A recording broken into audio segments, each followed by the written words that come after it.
Jazz, les anges, contrainte de regarder Laurent se faire taper, Patrick Nebou n'est pas mort, Denis Balbir suspendu à titre conservatoire. Rattrapage télé, alors que l'on apprend que 19h le dimanche, ne sera pas renouvelé à la rentrée, Téléstar a eu plus d'informations sur l'agression, on a été victime Jazz des anges. Après des insultes homophobes, Denis Balbir est quant à lui suspendu à titre conservatoire. 1. Jazz, les anges, cambriolée, assise sur une chaise, contrainte de regarder Laurent se faire taper. Moment d'horreur pour Jazz, son compagnon Laurent et sa petite fille, Chelsea. La jeune femme, connue pour avoir participé aux Anges de la télé-réalité, a été victime dimanche 8 avril d'un cambriolage qui a mal tourné. L'agent de Star Magali Berda a dévoilé davantage de détails sur le déroulé des événements. Les agresseurs ont assis Jazz sur une chaise, afin qu'elle soit contrainte de regarder Laurent se faire taper, avant de souligner le fait que les agresseurs savaient qui elle était car ils l'ont appelé Jazz. Quelques jours après les faits, la star de télé-réalité reste traumatisée. 2. Plus belle la vie, Patrick Nebou n'est pas mort.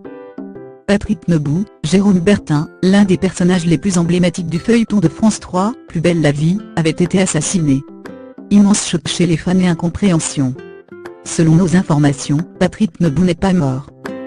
Il s'agissait en réalité d'un subterfuge organisé par la police, et la substitut du procureur pour essayer de faire tomber les Librati. Et être d'aller dans la combine. Va-t-on retrouver Patrick Nebou pour perdre à Boudel ? 3. Insulte homophobe, Denis Balbir suspendu à titre conservatoire par W9. Jeudi 12 avril dernier, après la rencontre entre Marseille et Leipzig qu'il commentait, Denis Balbir s'est laissé aller à quelques commentaires à caractère homophobe en off. La séquence a été diffusée sur les réseaux sociaux, et W9, chaîne sur laquelle était diffusé le match, a décidé de le suspendre. 4. Augustin Trapenard, j'ai beaucoup souffert au Grand Journal. Dans une interview au magazine Voici, Augustin Trapenard est revenu sur son expérience au Grand Journal.